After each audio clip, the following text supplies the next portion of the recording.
Boom, we live. PR in the house. Guys. I need y'all help, right? I need all of you guys' help right now because I'm really, really blessed and so excited for our guest tonight.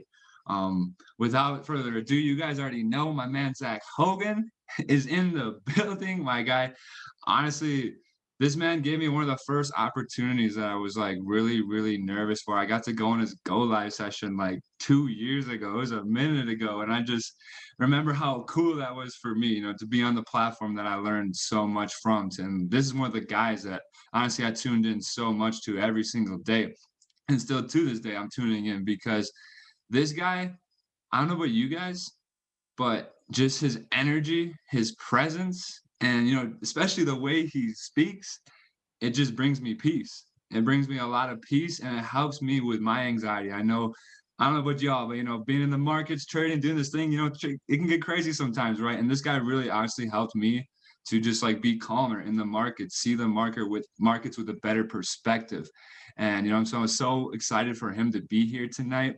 Let me pin our videos here so we can get this show on the road. I think this is how we do add pin. Boom, there we are. Zachary, my man, how are you doing? What's up? I'm doing terrific, Jordan. I'm definitely excited and grateful to be here with everybody. I've been looking forward to this one. I've been looking forward to this one. And, honestly, it's been such an incredible journey. I remember that go live session because I was actually in Cali when we did that one. And I remember we were in the backyard, we were by the pool, we were with some of the squad, and it was an incredible time.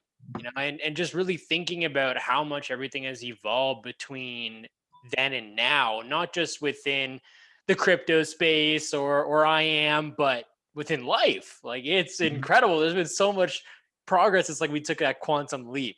So I'm definitely grateful for the opportunity to be here to share some knowledge and to have this crypto talk with you. Because in my opinion, you are one of the most consistent and one of the most knowledgeable people that I've had the ability to converse with on the topic of digital currencies and everything that's been developing in the markets. So definitely have been able to learn a lot from you as well, from the different things that I've observed, some of the content that you put out there. If you're not following Jordan LeSavage on YouTube yet, you definitely need to go smash that subscribe button because this man has a abundance of knowledge and we just keep learning, we keep growing. So definitely grateful to be here. Yes, sir. Yes, sir. And that's what we're here for, guys. You already know the vibes. It's Friday night. We're hanging out.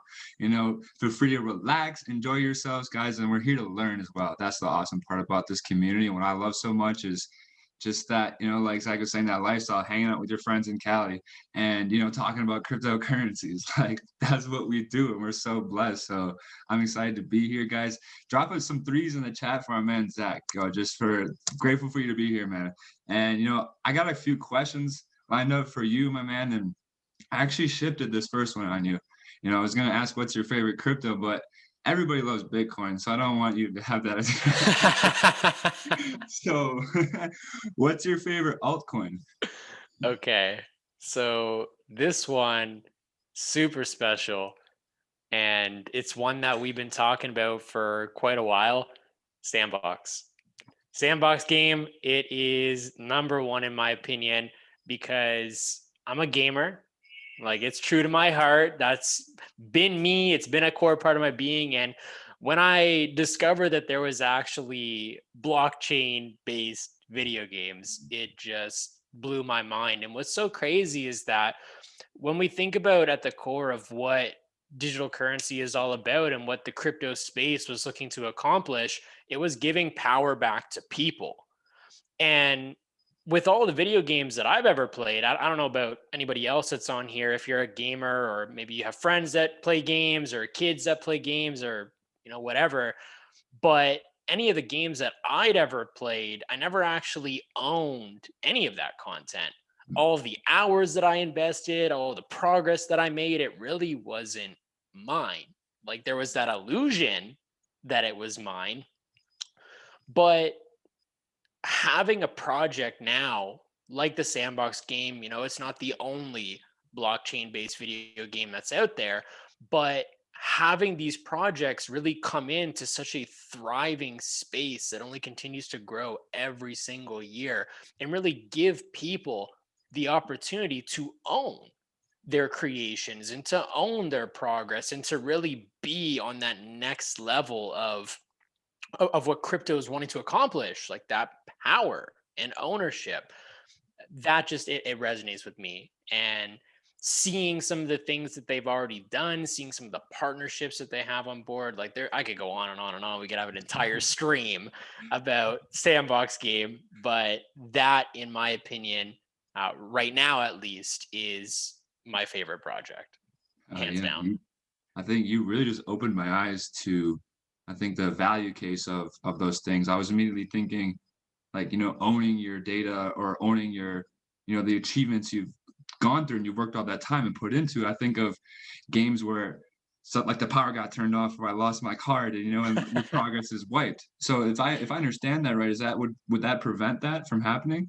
Yeah, Like, 100%, because it's minted onto the blockchain. yeah. And as we know, once something is minted onto the blockchain, the intention is for it to be irreversible and to Right. be able to be verified by everyone that you own that asset.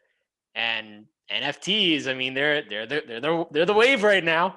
Like we already see lots of influencers talking about it. This is something that we're just going to see more and more, from sports teams to everything, getting Mhm. involved with that ability to really own something, whether it's a moment in time, whether it's a creation, whether it's music, whether it's art, whatever it may be. Why should gaming progress be any different? Yeah, and I think it hits it right in the head of digital sovereignty, of like taking ownership, taking control. Like that's the whole point. And it reminds me a lot of that. Have you seen the movie Ready Player One? Oh yes, I'm ready Uh, for Ready Player too. I love it. I love it. And I'm kind of transition that into one of these questions. Like, what do you see as the future of crypto? Where do you see like this industry going, and especially with NFTs and gaming? So I really like to look at it from the perspective that digital currency, cryptocurrency, this whole idea of everything being digitized, I mean, it was already in the works from even before Bitcoin. Because, like, if we think about it, most of the time, I may be an exception. I actually like to keep some cash in my wallet, but most people, it's like, if you really think about it, when was the last time that you used cash? Like, when was the last time that you actually went into a store and paid with cash? More often than not, you're using your credit card, your debit card. They got that handy feature now where you can just like tap your card to pay. And what's so cool is that around 2 years ago, when we actually had some of those first crypto conversations together, one of the things that I remember discussing was the possibility of us very shortly seeing little QR codes that you take your phone and you scan, and then you can pay from your phone. And it made so much sense in my mind why that would be something that would be happening, or on the timeline of what was looking to be accomplished with digital currency. And literally just in the last couple of months, the majority of the restaurants that I eat at and that I go to, on the receipt now, when they bring it to your table, there's actually a QR code that you can scan, and you don't even need to give them your card. They don't even need to come to your table anymore. They just drop the check off, and you can literally pay from your phone, whether you're splitting the check, whether you are paying for all of it, adding your tip. And so it's really just like one more step towards, but why not be able to pay with Bitcoin or any other digital asset? Because currency, it's already digital. We've been beyond that. And that's what I see happening with the monetary and the daily use cases, like mass adoption. But on the other hand, one of the things that I truly see, and I'd love to get your feedback and your perspective on this as well. One of the things that I really see, it just kind of continues on with that conversation that we started with, the digital sovereignty, people having ownership of everything, whether it's something that they create, whether it's, not to go too deep into this, but when I was doing my immigration from from Canada to the United States, when, I was getting married, one of the things that I had to do was get certain medical records. And these were records that were from like when I was a kid.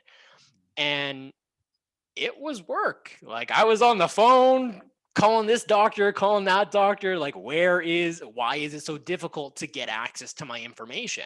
And they weren't even going to give me some of that information. It's like, okay, the Mm. shift now with blockchain technology, the crypto space, everything that we're seeing evolve in front of our eyes, I really do believe that it's that shift towards having ownership of everything, having ownership of your medical history, having ownership of whatever it may be related to you, because it's your life. So why wouldn't you own the information that makes up who you are?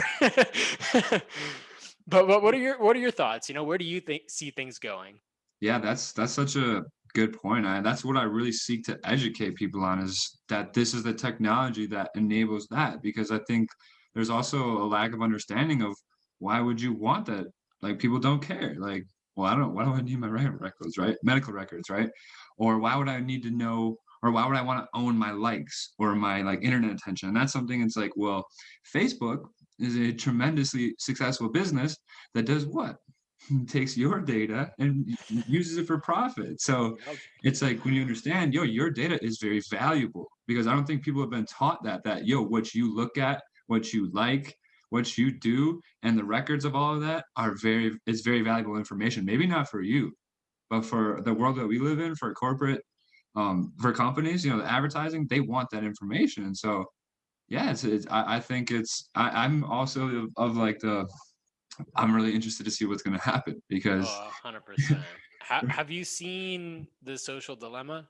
I would yeah, imagine that you have. yeah. So, just on a side note, for anybody that hasn't seen that documentary yet, it's on Netflix. You could probably find it other places as well. But The Social Dilemma, it really dives deeper into what Jordan was just talking about, right? And how valuable your attention actually is. Is like it might shock you the lengths and the amount of money that Mm, people are willing to spend to even just get 15 seconds of your time. And you may not even think about it when you're on your phone and you're scrolling through and you're looking at things and you're liking stuff. And earlier in the day, you were talking about how much you would love to have flaming hot Cheetos. And then it just so happens that like your Instagram feed is advertising flaming hot Cheetos to you that same night. Like if you've had that experience and if you know what I'm talking about, then it just blows my mind how valuable or rather how much value people place on our time. And if you really think about it, though, it does make sense because time, it's the only thing that you can't get more of. If you were asked, well, Jordan, how much is an hour of your time worth? You wouldn't be able to answer that. It's like you can't put a dollar amount on what that second, minute, hour, day, whatever amount of time would be. And as a society, right now we're in that transitionary period of moving away from a system that was designed to create employees and people that just kind of you create, but you're building for other people's dreams, you're building for other people's visions, and you're contributing, but it's not you. Like you don't own any of that. We're transitioning away from that into a society where you do have that power, you do have that control, and we're all responsible for playing our part in making this transition happen, whether it's through conversations like this, educating one another, becoming more aware, right? But The Social Dilemma, I know it was kind of off topic from the initial question, mhm, but I wanted to go there because I feel like for anybody that's watching this right now, if you are new to these types of conversations, and even if you're just kind of starting to dive deeper into the digital currency space and blockchain, and even if you just got started with the academy, that movie will change your perspective on how you spend your time and why these type of conversations need to happen. So Big shameless facts. plug for the social dilemma. Big facts. No, that's why I love this. And that's why I love crypto, because it's like from the outside looking in, I think crypto appears itself as like just like markets, making money, like get rich quick, Lambos, but then like you dive in and you really find out why people are so passionate about this stuff. And it's because of really sensitive and important social issues like that, and like this is technology a lot of people really have a lot of faith and belief in that can really do something, that can really make a change, that can really make an impact. So I love having these kind of conversations, but I do want to kind of switch it up to go talk about the king, like the one that we all talk about is Bitcoin. And I kind of want to hear, or kind of would like to hear your opinion of, the emotional market cycle and like kind of where we're at within crypto. Because obviously crypto's been on a crazy bull ride, right? We've been riding profits. Hopefully you guys have. I mean, it's pretty much up from at any point this year, right? And so everybody's bags are in profit. And so I think the biggest question at hand is like, well, when's it going to be over, right? When's the party over? When's it time to sell? So I kind of would love to hear just, where you're at in your head with the emotional market cycle and where you think we're at. Yeah, 100%. I love the question. I'm gonna share my screen real quick for the people that may not know about the cycle of emotions. We're gonna use this one with emojis on it because I think it's kind of cool. Yeah. But basically, what Jordan was talking about, for those of you who don't know how much our emotions as humans affect the markets. If you're new to trading, I know, at least when I first got started, one of the reasons why it appealed to me so much was because it was exciting to think about the fact that I could literally press a button and within hours, minutes, days, whatever amount of time, I could make money. Mhm. And this was something that was completely unlike anything that I had ever experienced in my entire life.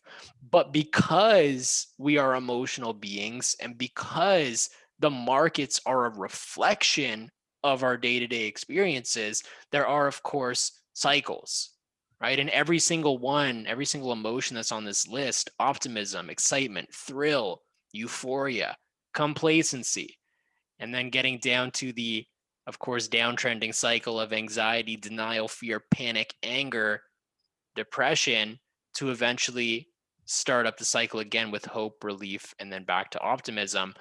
This is something that we see play out inside of the markets. And if we go and if we take a look at Bitcoin, I mean, obviously this chart makes it look like it's just gone straight up, which we're on a yearly chart right now.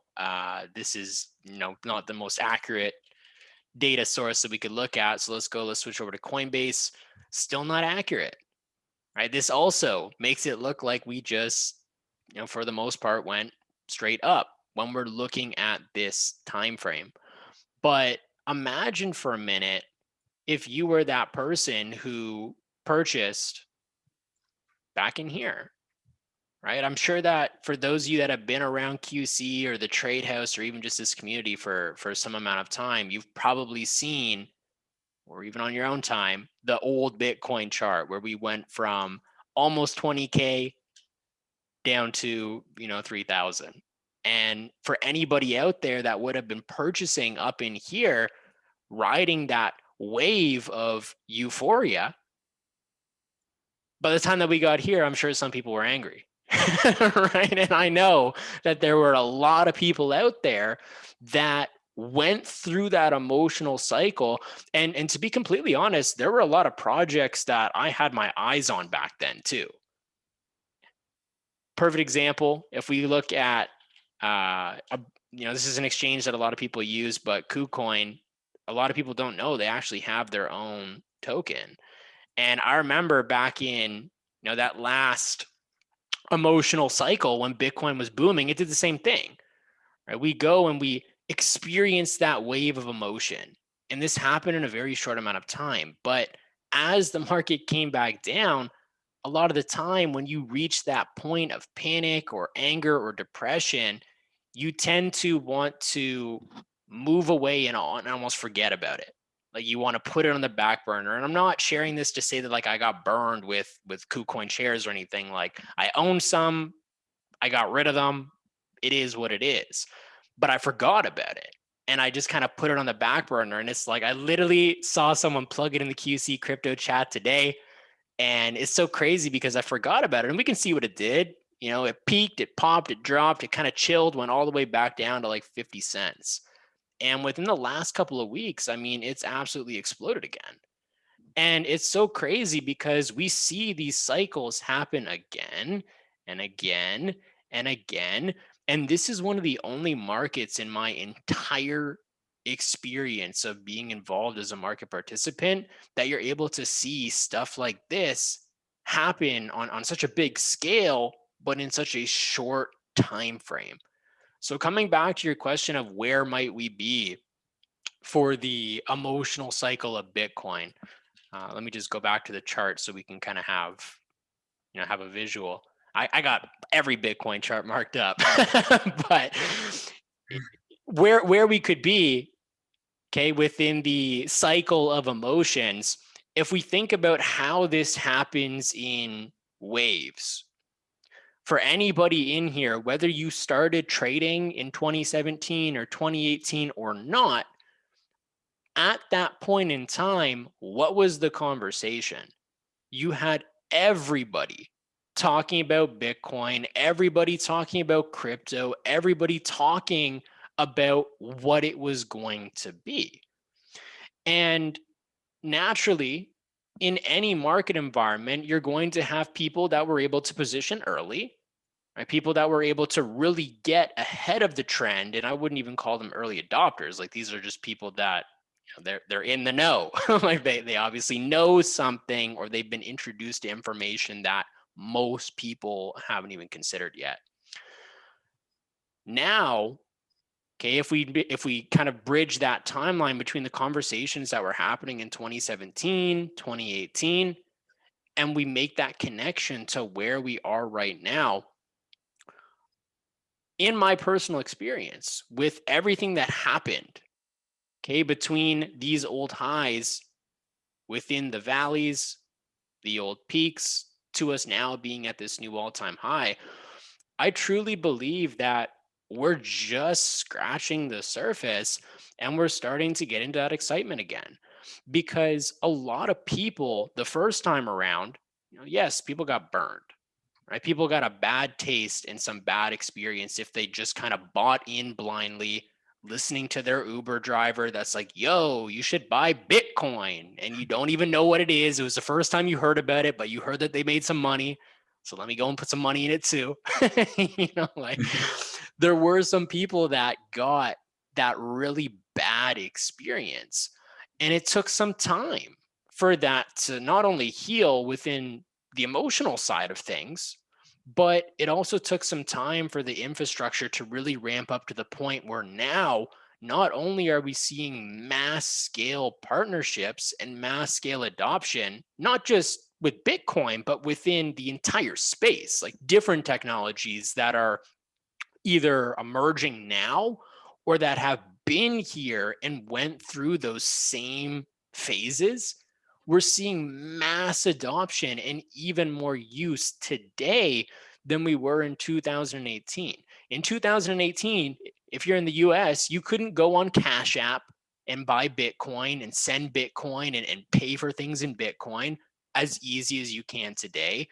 If you were, in a different part of the world, Canada, for example, I know that there's like Shake Pay. Like there are so many options now where it's become this easy to get Bitcoin. It's become this easy to get involved with the digital currency space.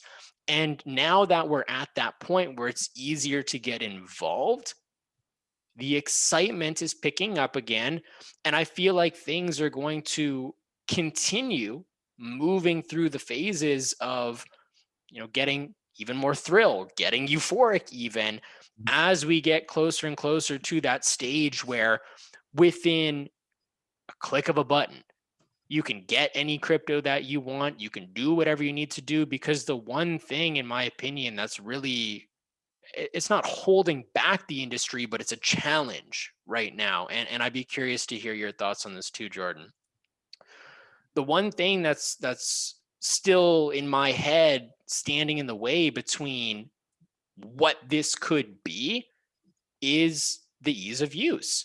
Because even if you narrow it down to the fundamentals of how a blockchain works, and if you're sending Bitcoin from one person to another, for example, if you make the slightest mistake, whether it's sending it to the wrong address, whether it's sending it over the wrong network, whether you're just unfamiliar with the platform and you don't understand that sometimes you need to move, once you put your dollars into the exchange or when you buy your Bitcoin directly, like there's a little bit too much for some people that aren't necessarily on that level of uh, being technologically proficient. So that, in my opinion, is the next stage, right? Making it so that just as easy as you can go into the app store, find what you want, and within minutes have it on your phone, or go onto the internet and literally within 15 seconds search for whatever it is that you want. Once crypto is at that point, it's like, okay, well, what's next? Like, what is the next step when it's that easy for anyone not only to access it, but to pay with it, to send it to one another, to stake it, or to do whatever. When it's as easy as it could be, what's next?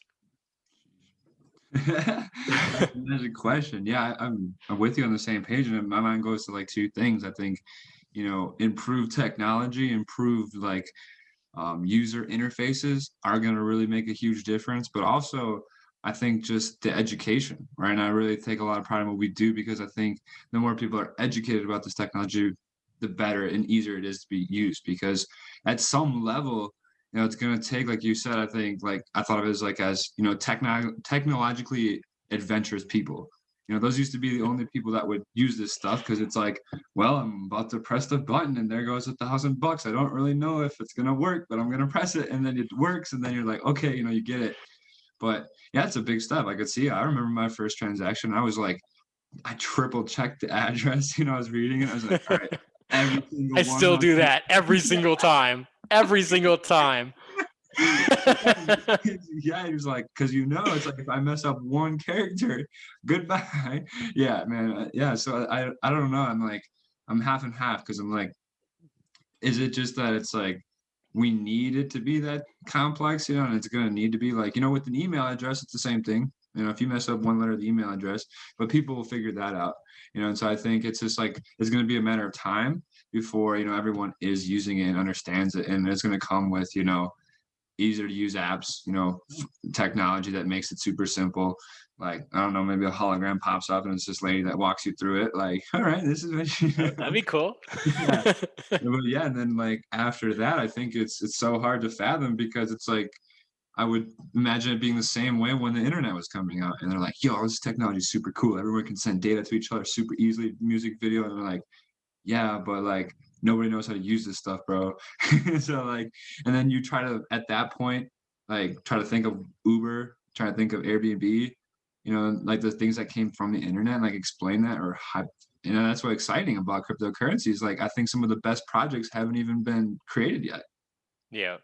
It blows my mind. So it's like, yeah, I'm excited. It's like we're in the right place. I know that for sure. We're definitely in the right place at the right time. And so with all of that, being where you think we're at, I guess, in the market cycle, how high do you think it can go? I think that's like the magic money question. Tim didn't really give me a solid answer last week. He didn't want to, so I respect that that's your decision as well. But yeah, I think I'd love to hear how high you think Bitcoin can go. Well, I got to put the disclaimer in there. Trading involves risk. For sure. This is for educational purposes. This is not financial advice. And to be honest, the answer that I'm going to give you, it's coming from a place of understanding the market mechanics. Bitcoin will go as high as there is people that are willing to buy it at those prices. Right now we have people and not just random people. there are, of course, an abundance of random people, but there are institutions, for example. I saw an article today, and it was talking about, it was published on Bloomberg, and I think it was actually Bloomberg, like the organization, was speculating how Bitcoin could hit 400,000 just as a random number. That's one of the things that they were forecasting. And sure, if you go into the charts and if you start applying different technical tools and you're looking at maybe Elliott waves or Fibonacci extensions or whatever, like whatever it is that you're doing to speculate and forecast where the price could go, I'm sure that there's at least 10 ways that you could come up with $400,000 or more. So what it really comes down to is this: there's only ever going to be 21 million Bitcoin that exist unless the network as a majority changes the protocol. And then, of course, there is always an infinite number of possibilities of what could happen if that went that route. But as it stands right now, there will only ever be 21 million. And there's still a lot of time between where we are right now and when all of those 21 million will be out in fully in circulation. So if you think about how much of an effect supply and demand has inside of the digital currency market specifically, taking a finite supply that is fixed at 21 million, factoring in the ones that are lost, the ones that were mined very, very early on and stored on a hard drive that got thrown into a whatever, thrown into a lake, thrown into the garbage, and you see stories even to this day of like people going and looking through the dumps and trying with all of their power to find their old computers or to find those old parts that had hundreds of thousands or millions of dollars worth of Bitcoin at the current price stored on it. So 21 million, subtract however many are out there that are lost. Subtract however many that are out there that have been stolen and potentially are not moving, right? They're just kind of sitting there.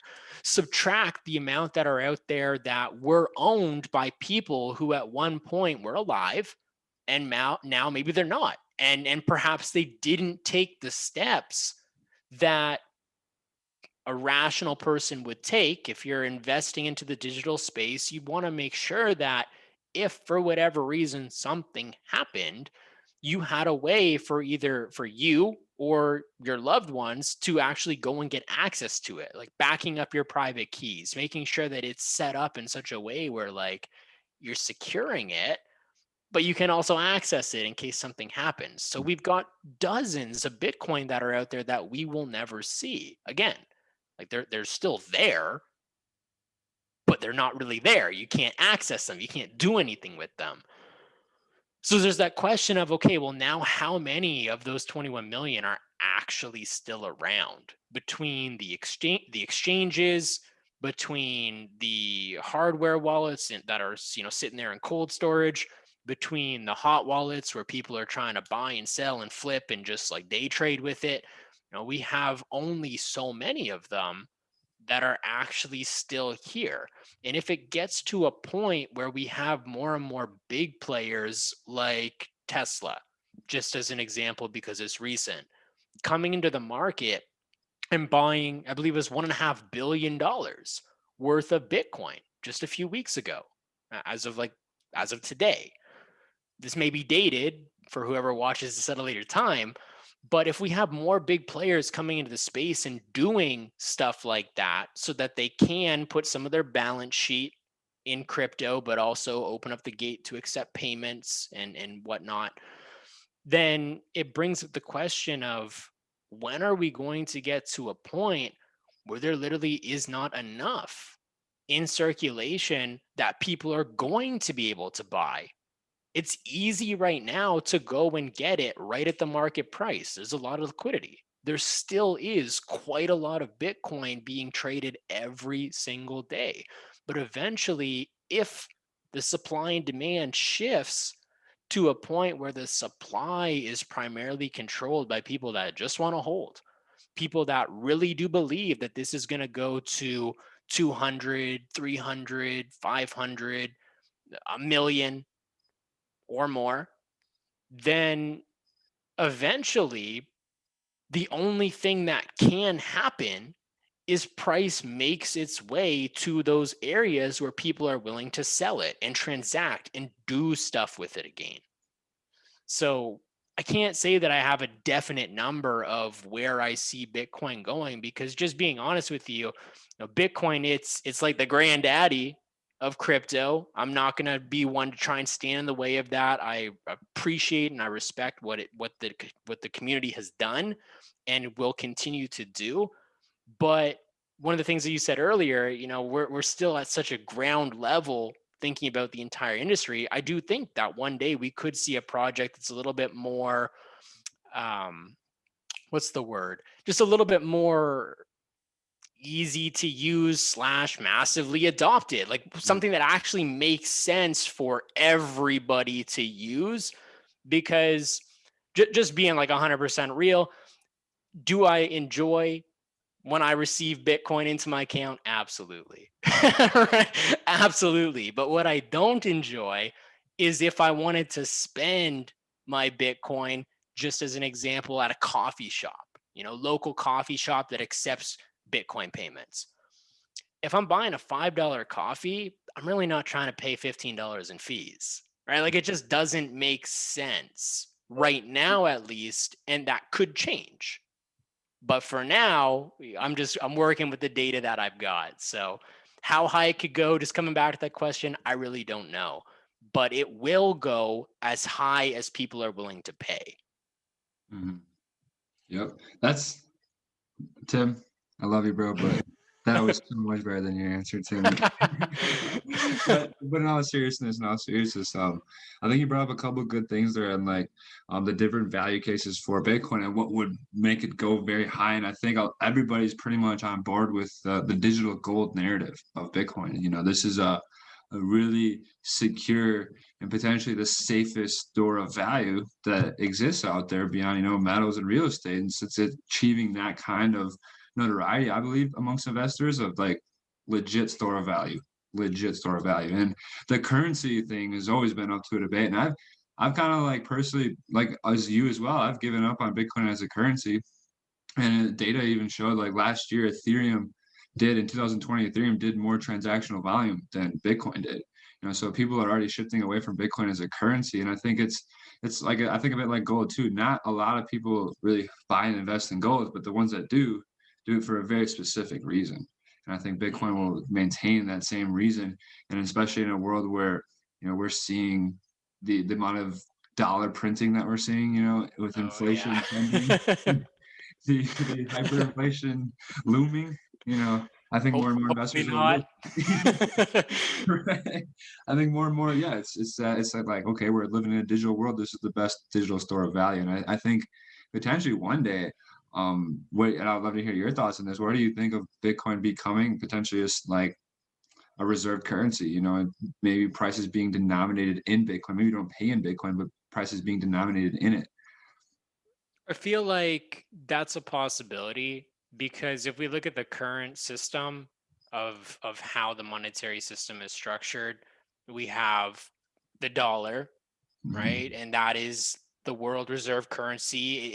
It's becoming less and less of that every single day. Like we're seeing the transition away from the dollar standard as it is right now.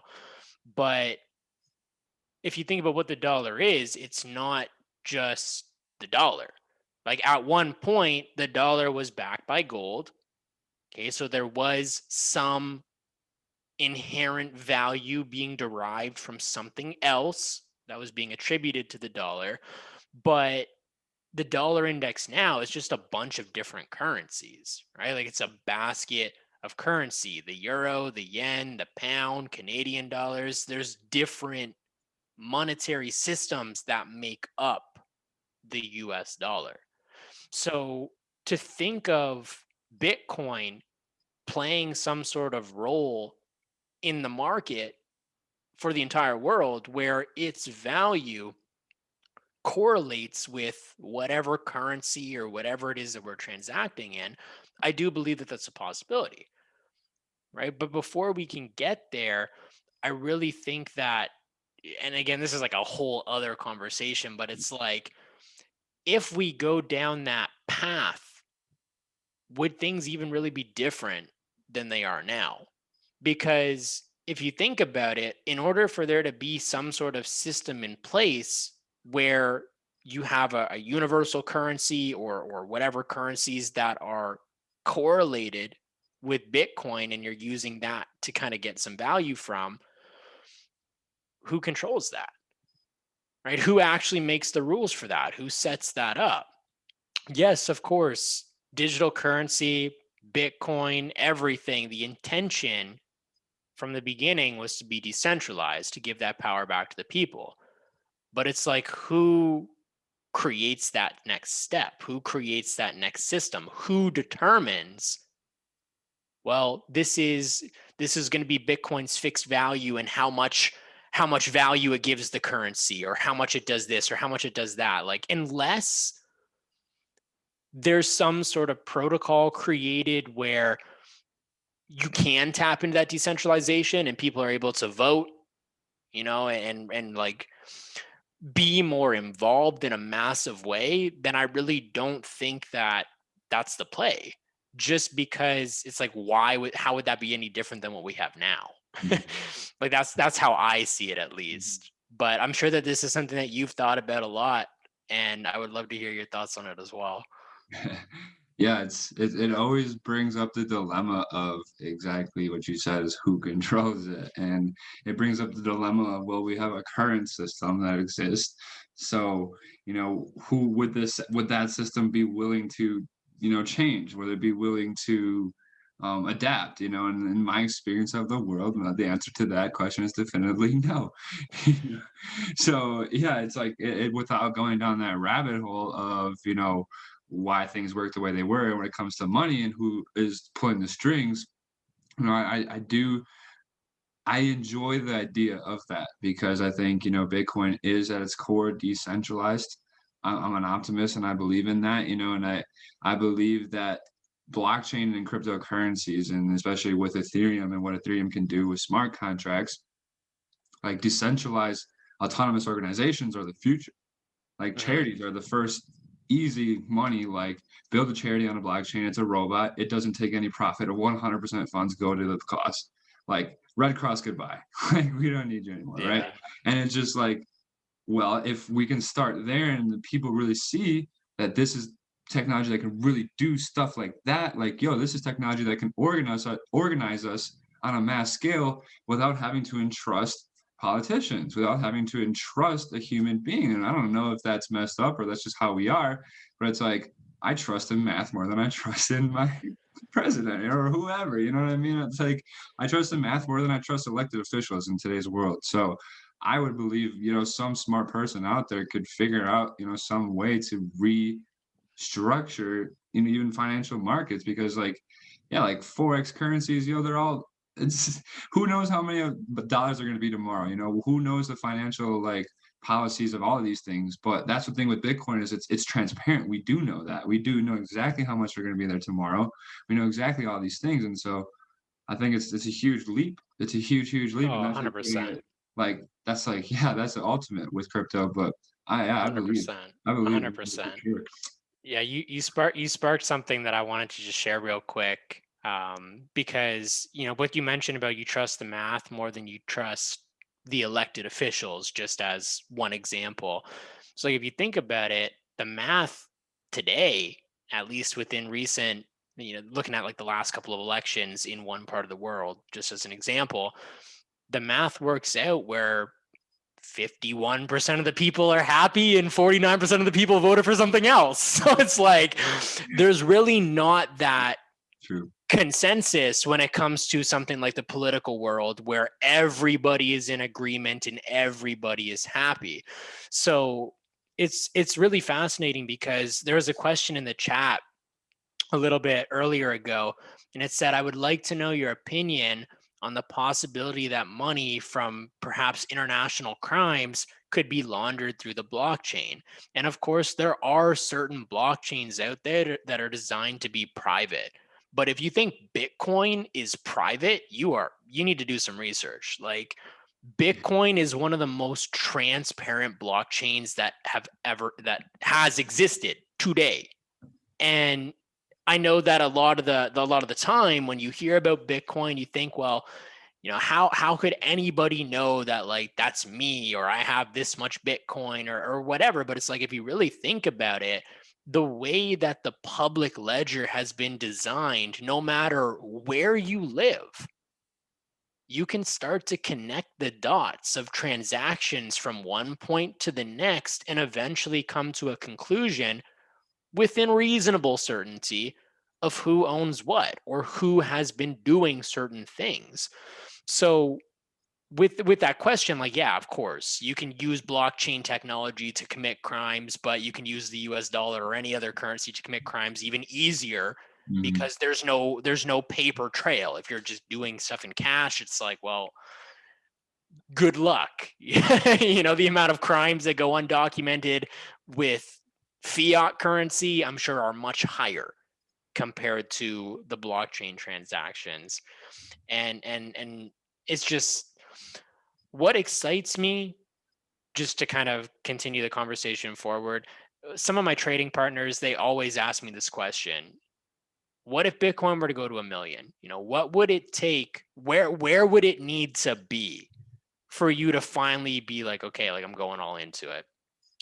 And the way that I see it, like, I'm already all in. I may not be all in on Bitcoin, but I'm all in with the technology, because if Bitcoin goes to 1 million, then technically speaking, all of the projects that I've invested into, that I believe in, and all the research that I'm doing, those should win too, because of the correlation that exists within the markets. It's the exact same thing with every other market that has ever existed. If one thing wins and one thing thrives, technically speaking, the projects that are actually making a difference, that are genuinely putting forth progression, have a good team, have a solid foundation, have a clear vision of what they're going to do and why they're doing it, they should win too.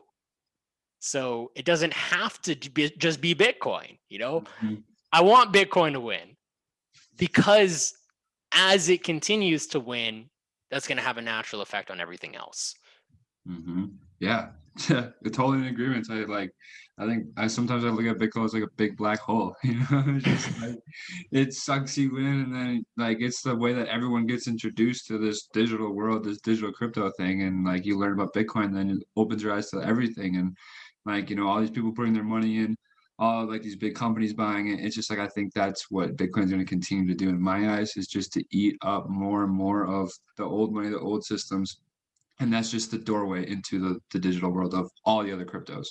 Yeah. So I have one more question that I love asking people, and I think me and you maybe touched on this a little bit, and it's just it's probably the best, I think, talking point in any crypto conversation, because at the end of the day, it's like, what's God, right? It's that question in crypto. And if you guys already know what I'm talking about, I want to ask Zach, like, who do you think Satoshi is? Like, Okay, so before we get to that, we're going to do I'm going to share the screen again quickly, because who doesn't want to see a bunch of apes in a Lamborghini? I think that this is an appropriate time to roll the GIF. It's not working, of course, so I guess the joke is on me. But I'm gonna pull the GIF up again in another tab. I don't know why I did that. I want to see apes in a Lamborghini. All right. So it's supposed to be moving, but you can see there are a bunch of apes in a Lambo right here. Let's try this. Third time's a charm. There we go. They're rocking out. They're in the Lambo. I feel like this is a great way to kind of segue into the who is Satoshi Nakamoto question, because it's one of those things that, does it even really matter? Like, at this point, does it really even matter? Like, sure, there are conspiracies out there of who it can be, or who it is, but And yeah, it's a McLaren, not a Lambo, my bad. But it's like the one thing that comes to my mind is this. It's like, if you think about it, what if it was a government, or what if it was certain people within various organizations coming together and creating this project through a certain level of anonymity, right? Like, it really, in my opinion, it doesn't matter who Satoshi is, or even multiple people. Like, I don't think it was just one person. I feel like this, even from what we've seen publicly documented, something like this requires a team. The bigger question is, how does this play into the agenda, and how does this play into the world that we know and the world that we live in? Because if, okay, and I'm not 100% sure how the quote goes, but it kind of comes back to your daily interactions at like a grocery store, for example. You're going through the aisles, and depending on where you shop, I know for people that are a little bit more um, conscious of like what they're choosing, you may be shopping at different places. But if we think of a big brand store like Walmart or Target or Kroger, or these various places that are just kind of a little bit more generic, it's like you're walking through the aisles. To the left, to the right, you've got all of these choices. But in all reality, most of the time, even though you have this illusion of choice with hundreds of different items, they're all owned by 3 or 4 companies. And so you've got 20 different brands owned by 2 companies, 20 different choices given to you by the same person.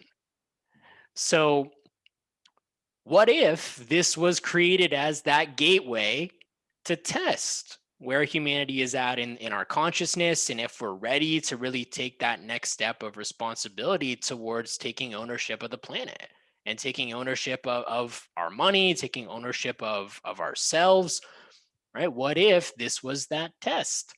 Let's see how they react, given all of the different powers that are involved and all of the different forces that are out there looking to impose certain limitations, looking to give certain belief systems to us.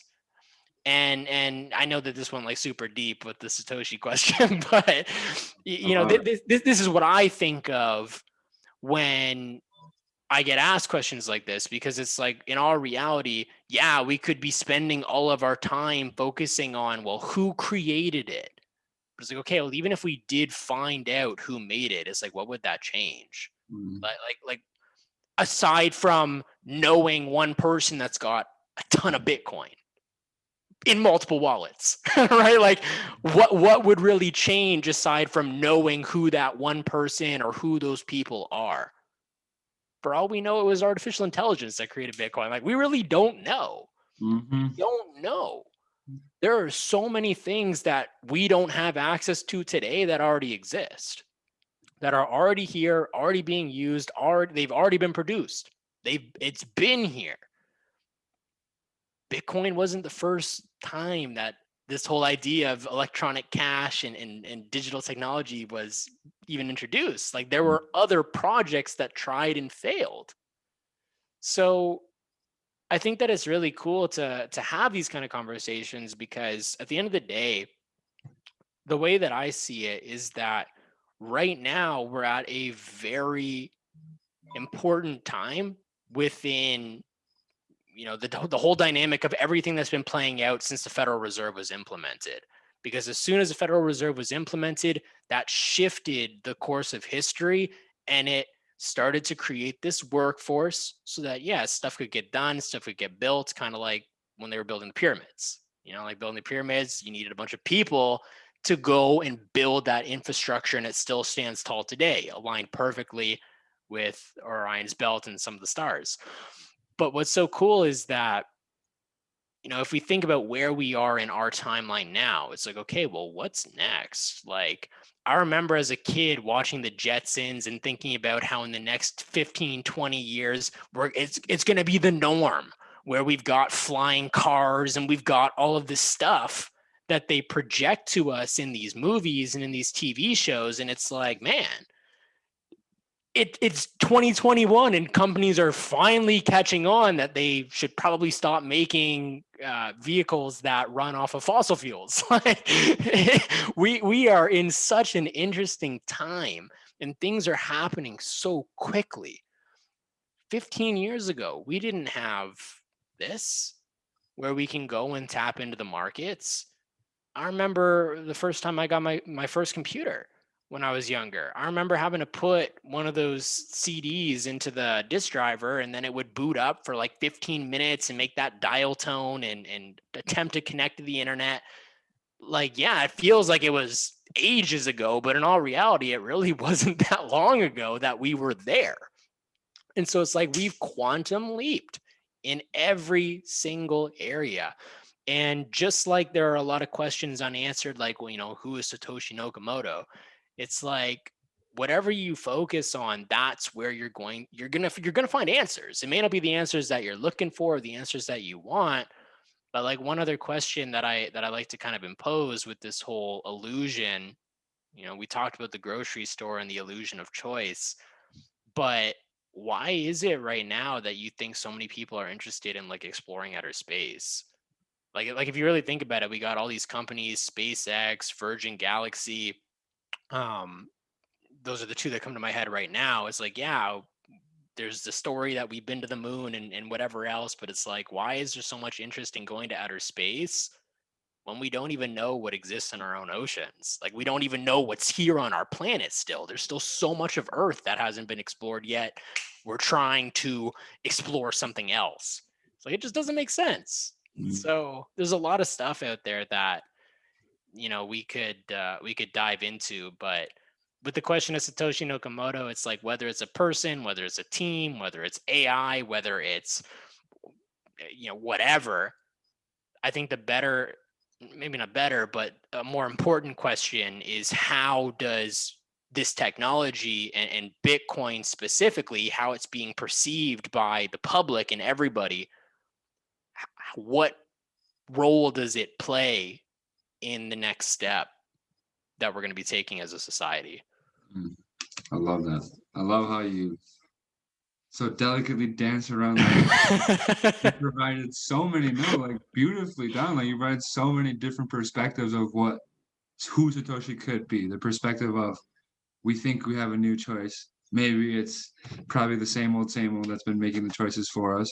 The perspective of is this a test for humanity to go forward, which is personally where I like to like entertain my this imagination, and it's that like that unknown, like aliens. That's Yeah. what I got from that. It's like because I mean, the Pentagon, this isn't conspiracy talk anymore. Like Pentagon has videos on their website of UFOs. Like it's not even the government now admits yes, aliens are real. And so I always thought that I'm like, what if this was something? And I think it comes down to just I question it a lot because it's kind of how I see the world and it's how my mind works. And I judge like what the intention of Bitcoin's creation was, because was this the intention of getting us into a new financial system with full transparency, like you said, the illusion of choice. And if that wasn't a bad intention, then it has a very obvious idea of where it came from, right? But if it was getting here to, like you said, as a ability for us to evolve and grow, then potentially it came from a different source because the intention was completely different with it. And I think, that just depends on your worldview on how I don't know, just, I love that question though, because it's like, it could go on forever and ever and ever. And I think it brings out a lot in people of like how they see the world, because it is like that. Well, what do you think is God? What do you think is the universe? There is nobody that definitively has the truth, and it's just an amazing conversation point. But yeah, I appreciate your input on that because that was awesome. I gained a lot from that. That was super. Made my mind start going crazy. It kind of still is. That's the whole point. Because even with the whole alien conversation, I mean, I'm sure that you've looked into a variety of things beyond just what the Pentagon has put out there. But even looking at like our DNA and how we as human beings are built.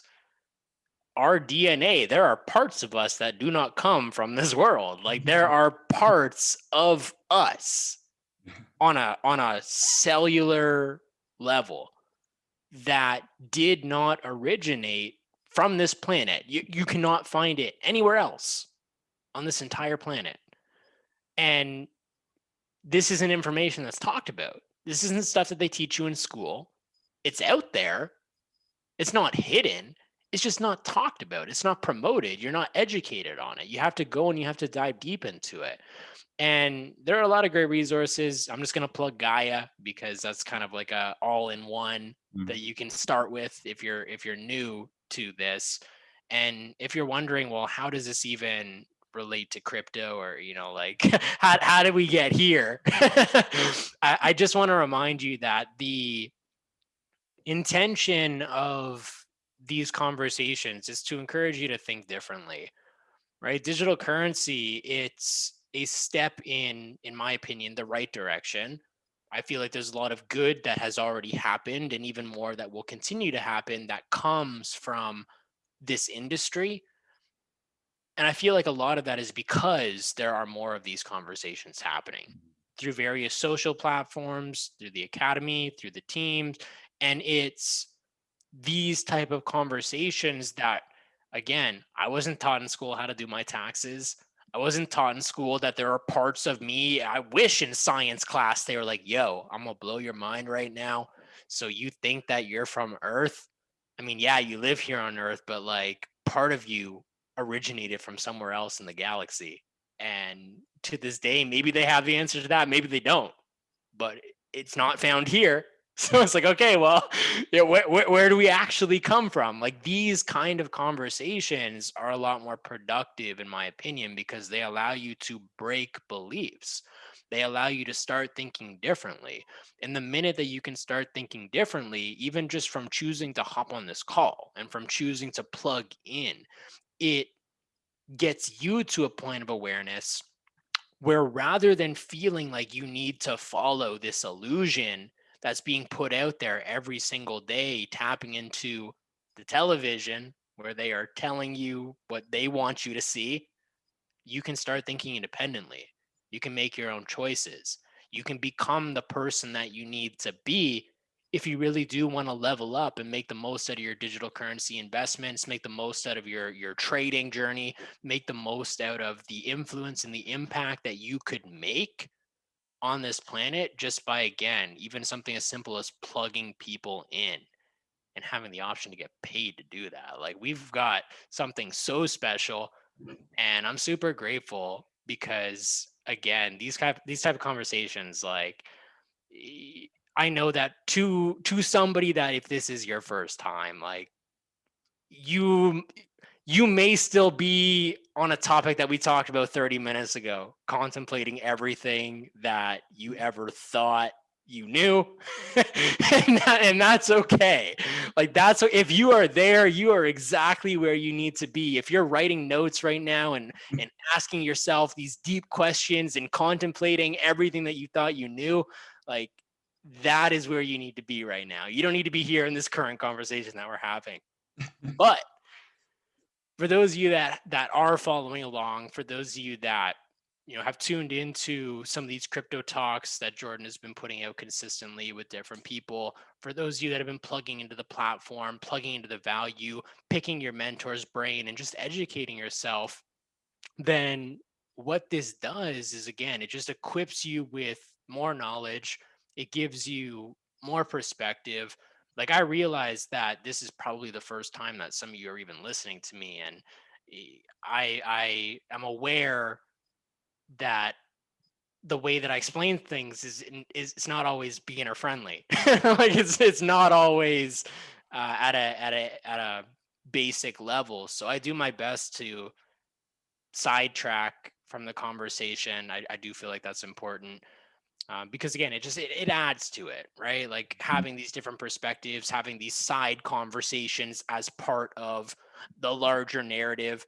It's literally how we live our lives, right? If you live your life with that vision of life as a movie, and if you're intentional, and if you really do believe that you're destined for something more than just working a 9 to 5 or doing the things that you're told to do from the time that you first get brought into this world to where you are today, like, if you think differently, then everything starts to go your way, because life, like this life, it happens for us.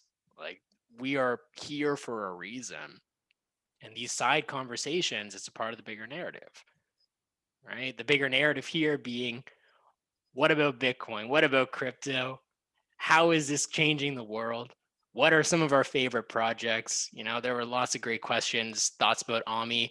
What, like, do you know much about Ami, Jordan? Yeah, a little bit, a little bit. Their big thing for me is like their partnerships. They like I see like licensing and NFTs, everything. So the rumored partnerships for me are really got me excited about Ami. But I just wanted to comment, Zach, you're amazing at doing that so side conversation thing because like really that's I as doing a few webinars now that I do, you know, on a consistent basis, I really have gained so much respect for the educators who do it on a like very frequent basis like yourself and you know being able to take things that for you are you know just of course but to take them and be able to you know word them in a way for everyone to understand it's a true skill and you're amazing at that man so appreciate you being here for us doing that for everybody I know everybody gained a lot of value out of you being here and I had one last question for you and I think you kind of even just said it right there you know it's just like and I'll just then can simplify this question to just one nugget for a new trader for a new person here. One nugget for a new person. I feel like that's a great question to kind of close this off with. And again, I appreciate everybody that has tuned in, everybody that's gone through the last, hour of conversation that we've had. I appreciate your observations as well about how we can continue to make things relatable for people. If you are new, I consider new as within your first year. Like if you're in your first year of trading, you're still new, right? Just like a child in their first year of life, yeah, they may start crawling and maybe even in those last couple of months before they turn one, they start making their way and attempting to stand up and go from crawling to walking to, running. That takes time.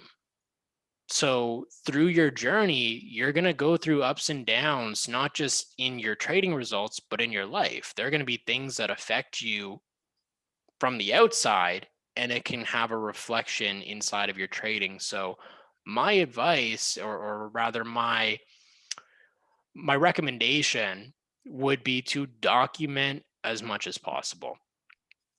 The more documentation that you have, whether it's your results, whether you are journaling every single day, every single week, every single month, whatever feels good for you. Like there's no right or wrong way to do this, but the more documentation that you have, the more proof that you have for you of how much progress you've actually made from the time that you first got introduced to this information to where you are today.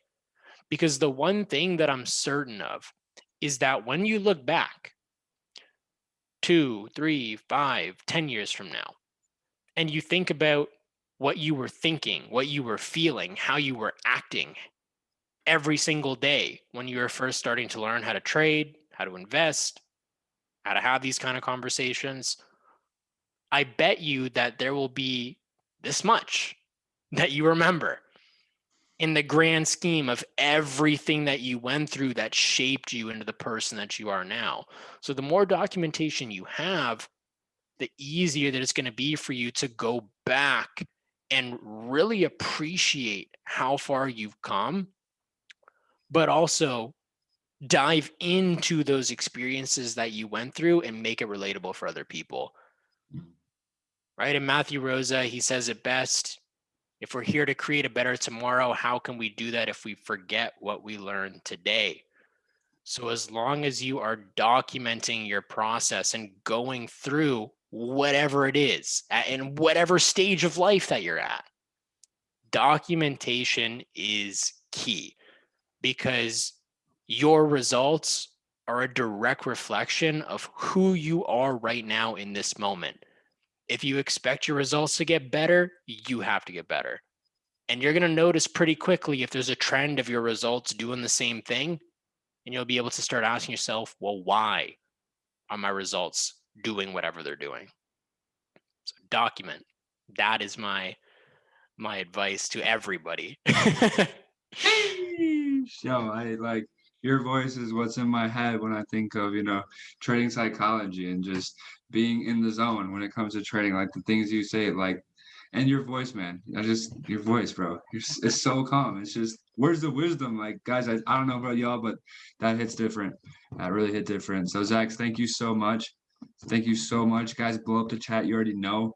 Thank you so much, Zach, for being here, guys. You can find him on Instagram at the Trading Coach, right? Is it the or just Trading Coach? Just Trading Coach. Just There's probably a scammer that is the Trading yeah. Coach. Trading Coach spelled exactly how you would think it is. TradingCoach.